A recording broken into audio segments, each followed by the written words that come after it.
Noise department. Hey guys, I am so excited that we got our acts together and we finally have Griff from Mojave Brewing Company with us today. You had your act together. I had a very late night at Dino's the night before we were supposed to do this. Oh, I did not know that. At Dino's? Really? Yeah. And I love Dino's. Evenings that end at Dino's, you know. They never end early. I'll say that. They don't. No. And so it was more a matter of me getting my act together for you. This is Thirst Trap, a beverage industry podcast. And I'm your host, Tracy Bradley. Should I introduce myself? Yeah. I go by Griff. My name is John Griffith, but I've just been Griff all my life. And I am the owner and sometimes beer tender at Mojave Brewing Company. Once upon a time, I was head brewer, but now I'm just the owner. And Andy's your head brewer. Andy is our head brewer. And we love Andy. A very talented man. Yes, he is. Yeah. And a sweetheart. And he's welcome on this podcast anytime. I love that. Good. Just putting that out there for you, Andy. I'm going to point him your way. Please do. And so we have some beers here today. Yes, we do. And one or two of them are new. Others are good old standbys. I see the Punk Lemonade can there too. Mojave Brewing is the only distributing cider house in Nevada.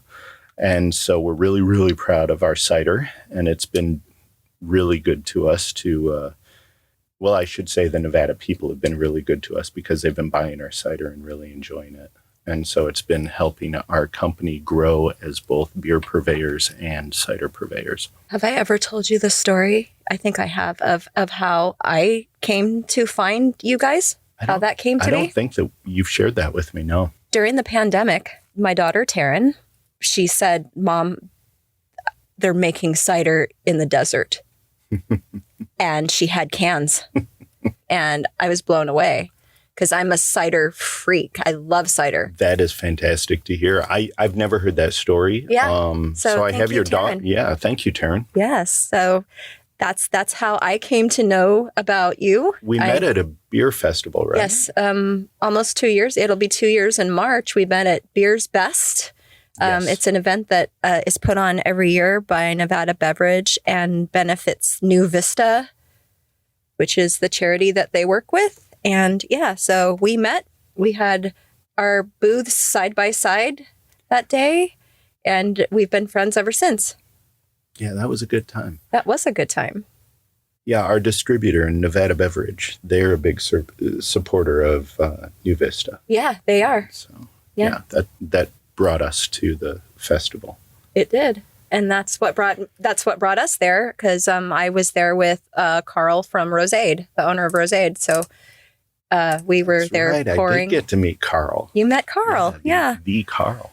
Then a couple months later, I saw you again at the Downtown Beer Festival last year in the spring. Yep.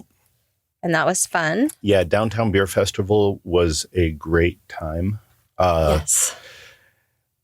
We brought more beer and cider than ever before. And we didn't last until the end of the festival. No. It was crazy, and the support is always so much fun at those festivals. Yeah, and then this last spring, I poured with you at the Downtown Beer Festival in the spring.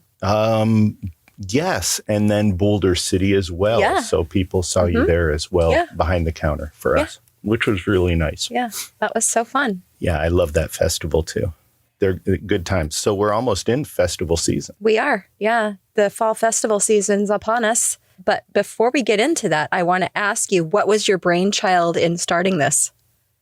Just because no one was making cider in the desert, and you just said, you know what, I'm going to do it? Well, my wife has celiac disease. With celiac, when Christy was diagnosed, I was actively brewing. I was a school teacher, but I was actively brewing when I had vacations and breaks, and then also home brewing, and I was making the beer that our household drank, and she could no longer drink my beer. So I tried gluten-free beer, and at that time the ingredients were so limited, and it just didn't taste much like beer. So I started to move into ciders at that point. And when Mojave Brewing was becoming something that I wanted to open, I wanted to eliminate a little bit of that, what I often refer to as the couples split, where someone absolutely loves craft beer, but then the other side of the couple might not be interested or can't drink beer. And so offering cider just seemed a natural thing to evolve with, since I already had some understanding of how to make it. Right. And that's kind of how that became part of Mojave Brewing Company. I love that. And then the long path of getting that A-okayed by the state. Yeah. That's so great, because no one in the state is doing this. Not yet. I think it's probably coming. Something that's on its way. Beer Zombies tries a little to get to dabble, but you're the OG. Yeah, a little bit. I mean, we take a lot of hints from wineries and things like that that also make, but they don't tend to distribute their ciders in Nevada. No. I've had some amazing ciders from wineries. Yeah. They're not distributing yet. We distribute, so. Yes, you do. It's out there in the stores. Yay. Yes, I've seen it in stores and some of my favorite bars and restaurants. Most recently, Double Down Saloon has picked up your punk lemonade. I'm very proud of that, by the way. I'm so happy that those guys have our cider there. I'm so happy I think it's a wonderful fit. It is, and they agree. Yeah. It's a good time. Yeah, I talk to them almost weekly, so it's going good. Thank you for kind of giving them the nudge in that direction. You are so welcome. You know, I'm happy to help any way I can. Shall we have a little? We should have some. All right, and then we can talk about what you've got going on for festival season too. But we'll run through some beers, and then we'll talk about what you've got going on. Because you've got some stuff going on. Cheers. Cheers. And it never disappoints. I enjoy that. It's so good. It's light. It's not too dry. It's not too sweet. It's right in the middle, and I absolutely adore it. I love that description. Thanks for that. You're welcome. You honor me. Thank you for drinking my beer. Or cider, for that matter. And one thing that I can tell you that I love, another thing I love about Mojave Brewing is the fact that you also have great beer, and it's not all IPA, like punch me in the face with 15 IPAs. It's like a well-rounded list. Because I like IPAs, but I'm not always in the mood to drink one. I like a variety. It just depends on what my palate taste is that day. That's the kind of beer I'm going to have. Sometimes it is. Sometimes I want a nice juicy IPA. Sometimes I don't. A lot of times I don't. So that's another thing that I really am happy about when I go to your tap room is I have a wide variety to choose from. It doesn't have to be IPA. If I want a cider, you have a few ciders on, and then a plethora of beers. So, yeah, I think a lot of people feel the same way. Now, granted, IPAs are fantastic, and we do have great IPAs on our menu, but our menu is oftentimes driven by the community that drinks at our tap room, and then, of course, what restaurants and people that we distribute to also are looking for. And then, of course, there's seasons and things like that. So it's an ebb and a flow in that direction, too. But largely due to our regulars, we found ourselves keeping beers on menu that were meant to be seasonal. We found ourselves going in recent years a little lower ABV, a little lighter options, and then, of course, dark beer options as well throughout the year. So keeping a balanced menu isn't just something that we can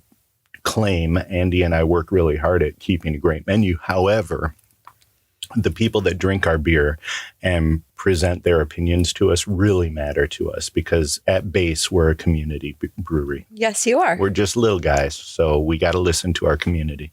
And this cider is 8%, 9%. Yes, it is 8%. Yep. 8% in the can. So it's not low ABV. No, it's a screaming deal if you're just looking to get a little pregame going. Yeah, just a little bubbly. Yep. Yeah. Get bubbly. I mean, not that people drink like that anymore, but still. We should maybe talk about the seasons. We're in September, and we're right around the corner from fall. Correct.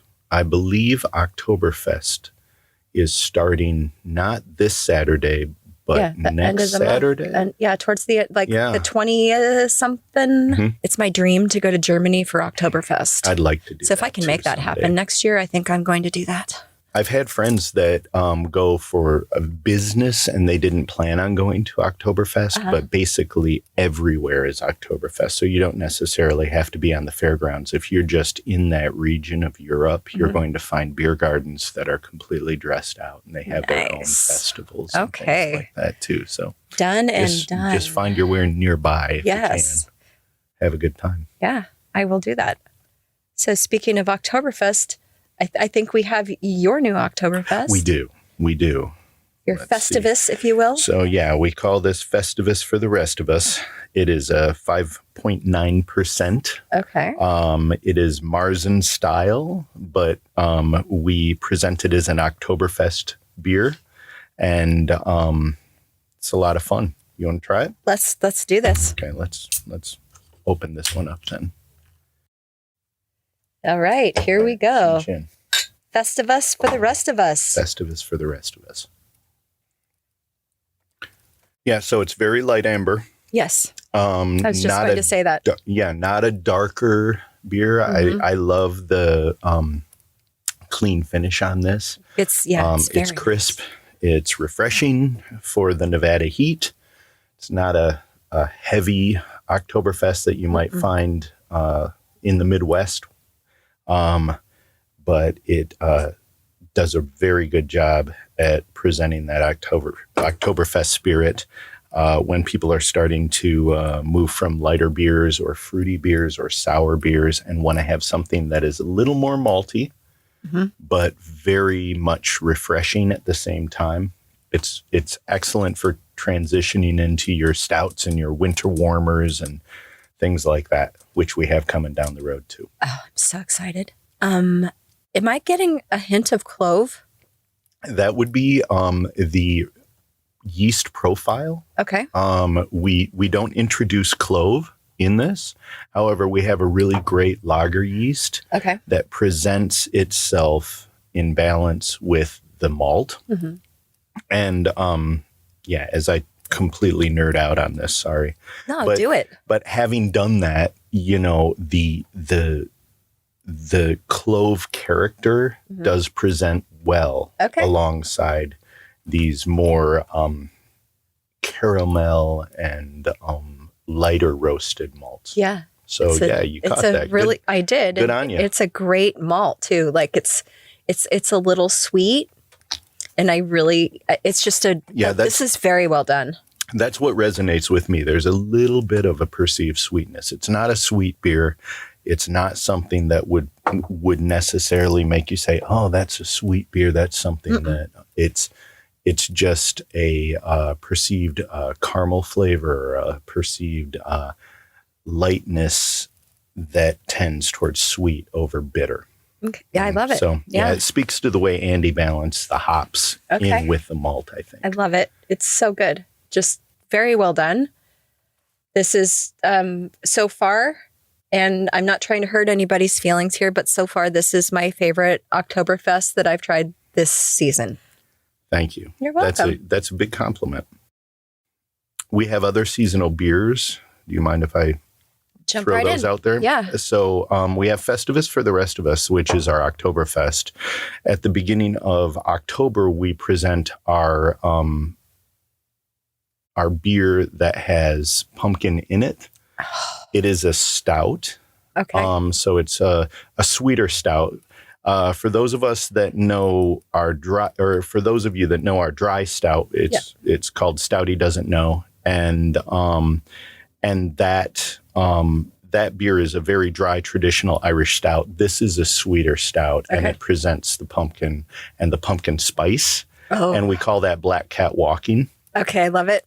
And from there, we move into November, where we have our Holiday Havoc beer, which we make an effort to get it out about a week before the Thanksgiving holiday. Nice. And it's designed to help people through the Thanksgiving holiday who may have family coming in from out of town. And just a beer in your glass sometimes smooths that out a little bit. And that will carry through to the new year.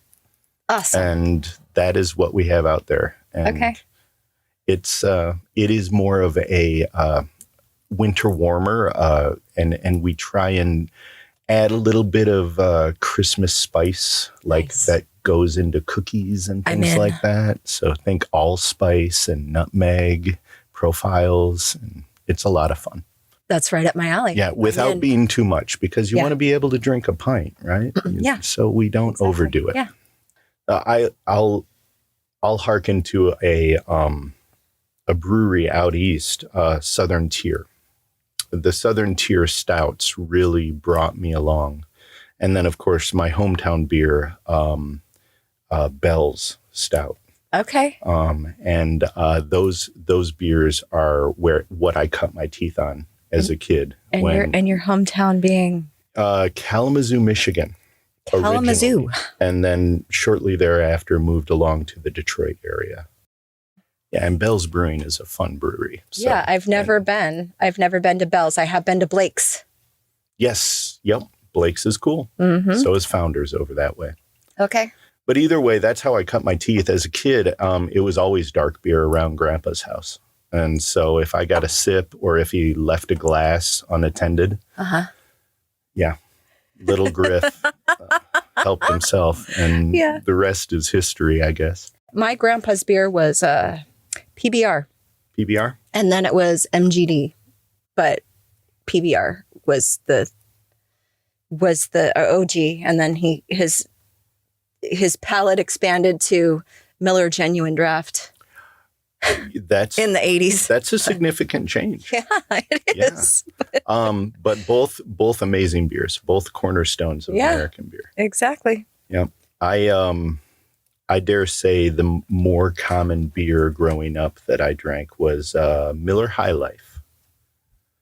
And Stroh's. My father was a school teacher, but he drove a Stroh's truck for his summer job. Nice. And so he delivered. Oh, that's nice. Right? He delivered Stroh's beer, and so we had Stroh's around the house. Nice. And then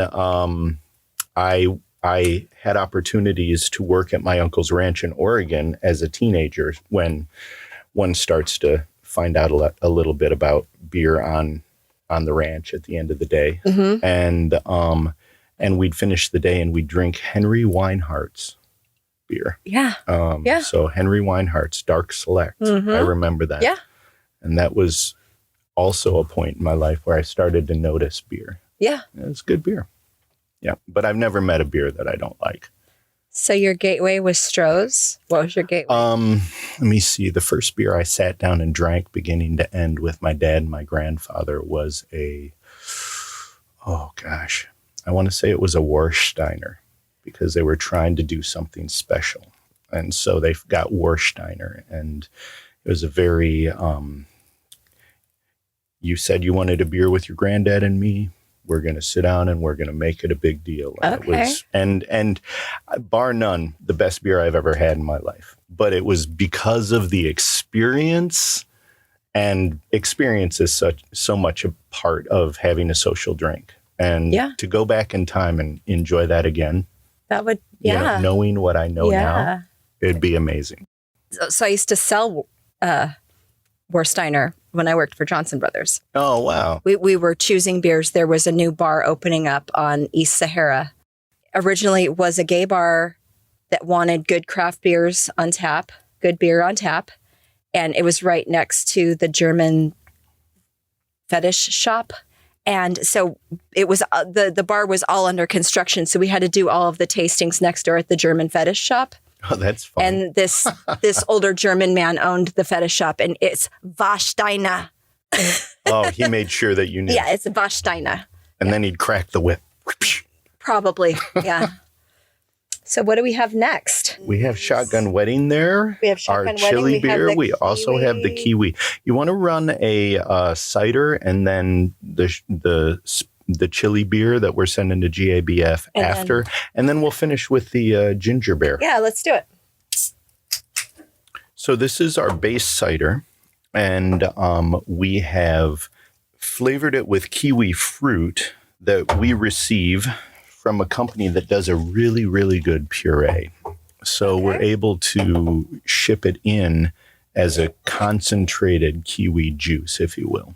Nice. And we're a small brewery. We don't have large fermenters, and we find that natural concentrates without added sugars are a great way for us to introduce flavor to our ciders without taking up real estate in that fermenter. Mm-hmm. Because oftentimes we'll have purees, which we still use in our beers and whatnot. But we'll have these purees that will immediately drop out because it's all fiber that just it rolls to the bottom. Yeah. And we found this great kiwi puree that works well here. So I hope that this suits you. Thanks again for trying it, guys. This is a 5.5 ABV, you guys. So. And gluten-free. That's nice. Nice and clean. Clean. Slight tartness. Yep. Clean, crisp. Yeah. Not an overripe kiwi flavor. More of a kiwi that has just become ripe flavor. Again, thank you for tasting my cider. Of course. That's what drew me to Mojave was your cider. I didn't know you had beer too. Until I met you. The rest is history. And now the rest Here we is are history. walking down that road. We are friends and we are stuck with each other for life. Oftentimes I'll tell that to Andy because, boy, that guy, he's made us move forward in our brewing game. As the former head brewer, it takes a lot for me to say that, but I can definitely say that Andy is such a skilled person, and it shows in things like this. It really does. Mm-hmm. And just backstory, you guys, Andy was Amanda Keller's assistant brewer. Co-brewer, I think. Co-brewer. I think that's fair to say. Yeah, co-brewer. Once upon a time. She speaks very highly of him. And she's mentioned him on this pod both times that she was on it. And yep, Andy's a stand-up guy, wonderful brewer, very deserving. Yeah, Andy is German lineage brewing style. Uh-huh. He originally started brewing at Silver Reef Brewing. Okay. And the people that trained him at Silver Reef had been trained by Gordon Biersch.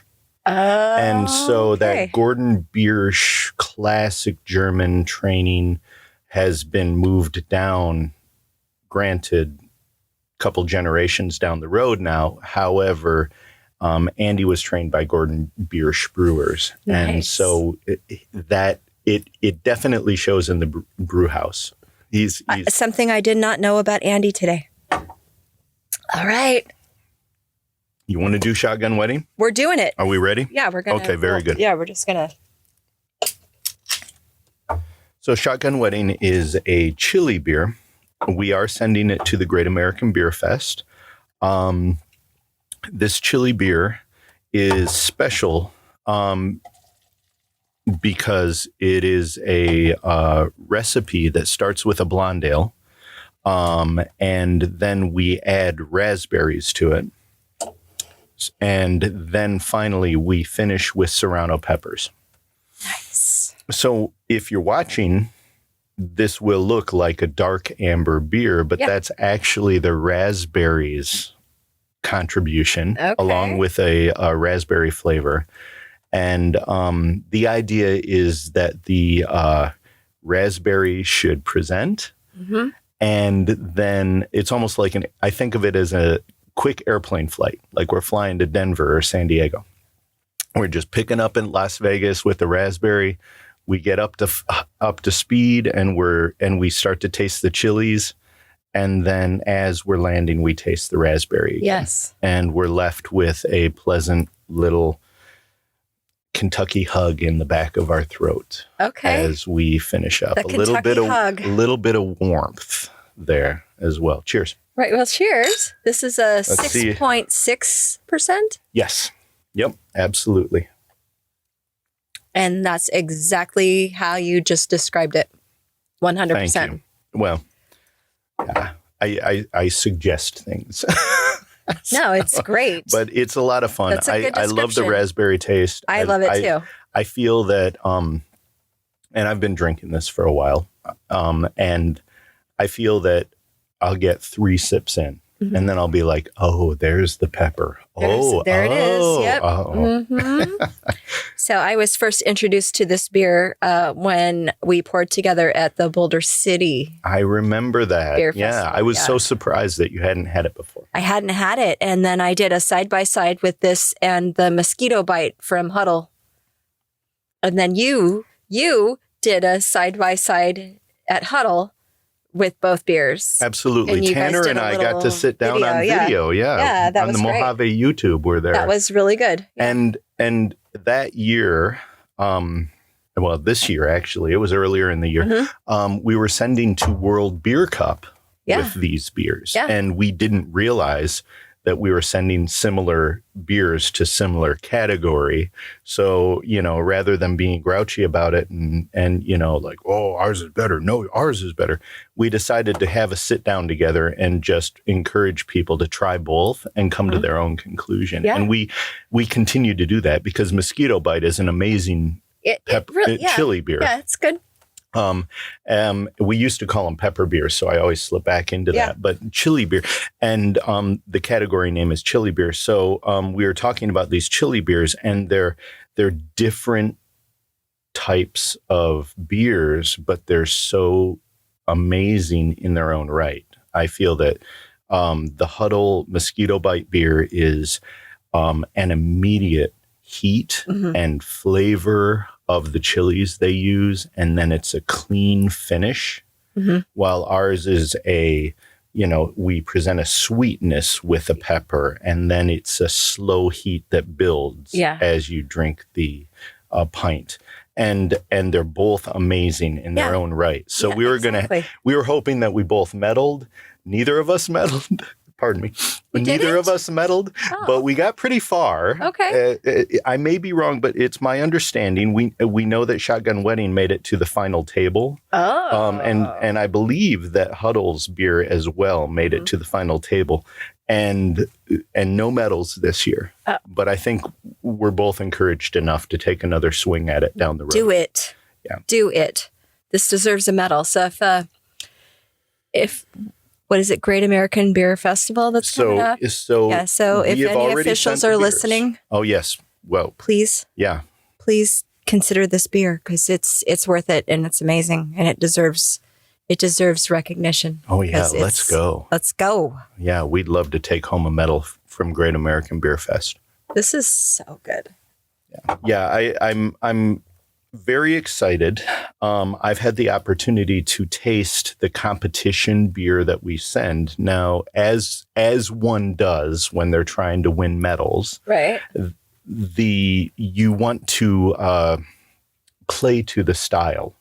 And in this case, a chili beer, we have received feedback in previous years when we sent this that the raspberry is delightful, but since it's a chili beer category, the chili should be prominent. So this year, we have made the chili more prominent. Okay. And that will also be offered as an option in our tap room to the customer. Okay. And it's our competition edition of Shotgun Wedding, which will be a little bit more on the heat. Okay. Meter. On the Scoville level. It's on is that tap, what they call that? Yeah. You tell me and I will be there. I love that. Great. Yep. Very good. I'll even wear my Mojave shirt that day. Thank you. Way to represent. Yeah. Thanks, Tracy. I almost wore it today. Oh no. I found my Singled Out t-shirt from when I was on Singled Out in the 90s. Hey. Just decided to rock it today. Singled Out. Singled Out. Jenny McCarthy was the original host. All right. So I would greatly appreciate anyone that is listening right now to find those episodes and send them over towards Mojave Brewing. Griff at mojave-brewing.com. I'd love to see young Tracy rocking it out on MTV at Singled Out. Okay. And then last we have a non-alc. We have a ginger beer, 0%. So this is an amazing mixer, but it's also, again, in the same spirit of allowing people that are not drinking but want to be out and social. And when I say not drinking, I mean, of course, not imbibing alcohol. But they want to be social and they want to be part of the party. They can hold a can or a glass, and it looks like a beer. It tastes like a ginger soda or a classic ginger beer, which is not intended to be alcoholic. It's meant to be a mixer. But I feel that this really drinks well on its own merit. I have friends that have mixed. I'm not a Moscow Mule guy. I am so much a Moscow Mule person. I aspire to one day delve into that and taste, but I'm just not there yet. And I understand that it's a wonderful mixer. We sell this out of our cold case. We sell it across the counter an awful lot. It's a great 0 ABV. It's one of 2 or 3 that we offer, just in order to maintain the group. Rather than having somebody walking down the street to the next place, they'll stay at our tap room. They'll enjoy themselves. They're drinking with their friends. They're having that social time. They're playing a game of Magic, and they'll want to keep their heads. So they drink a little non-alc for a while and then move into beer, things like that at our tap room. Yeah. So that's how this came about. And our nickname for my head brewer, and he's going to kill me for sharing this, but we even had it printed on a few of his work shirts. His nickname is Ginger Bear because he is a red-haired, red-bearded gentleman. And yes, he is, by the way. And he has been called Ginger Bear for a number of years. I didn't make that up. Please don't hate. He was presented with that nickname at Silver Reef when he started working, and it has followed him. And so I figured the screaming bear on the label is sort of our head brewer in animal form. That's his spirit animal right there. And so... So that's Ginger Bear, and it's a nice ginger beer with a little bit of spice, but not overwhelming. It's really nice. It's not too overwhelming. It's not like super strong like a Reed's Extra. It's very light, but it's good. Yeah, we didn't want to blow the charts on the ginger. The first couple of tries, very gingery, very sharp. Oh, this is nice. Almost a little bit of heat. This has been calmed down significantly. But we didn't want to go overly sweet. Like oftentimes a lot of ginger beers will have that sweetness and it carries into the drink very nicely. We wanted this to be a little more dry. And in a lot of ways, people are discovering that they don't need alcohol in their drink in order to have that same significant experience. Exactly. You know, and I go back to my dad and my grandfather having that first beer with me, that kind of memory.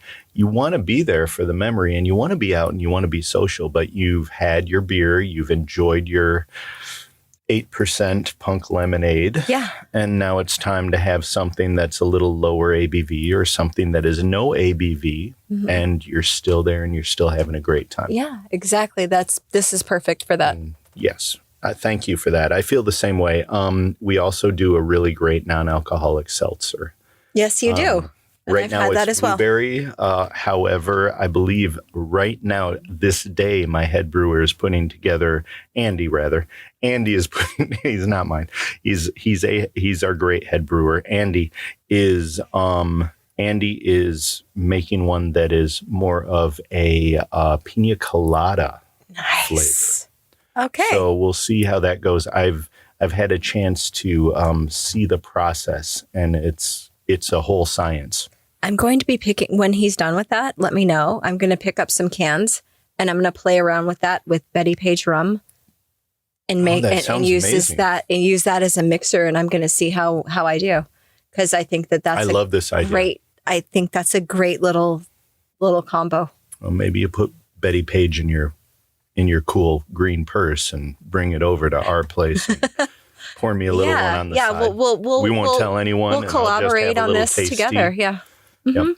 The inspiration for the two seltzers is a interesting situation. There's a fantastic conference that happens every year, and it's a gaming conference where companies present their new slot machines and things of that nature. And Blueberry Company is actually the company that inspired us to do a non-alcoholic seltzer of this nature. And so they continue to support us, and they host a bar in the G2 conference. Okay. And I think I'm messing that up. But either way, that conference is one of the things that sort of inspired us to go with this non-alc before many people were trying non-alc in craft breweries. That's awesome. And so many thanks to that company, Blueberry. Yeah. And they continue to support us often. Good. Yeah, they're good people. Well, thank you for that. Yeah, I just wanted to throw that in there. Yeah, of course. Thank you. All right. Well, I'm so happy that you were here, and thank you for sharing all your stories. It was a pleasure. I'm Tracy Bradley, and that's the Thirst Trap Podcast. Produced and edited by Gonzo Greg Spillane for Noise Department. Please like and subscribe wherever you enjoy your podcasts, and share with your friends and associates in the beverage industry or anybody who drinks things. You can always visit and contact me at thirsttrappodcast.com, and you can find links to all the socials there as well. Till next time, cheers.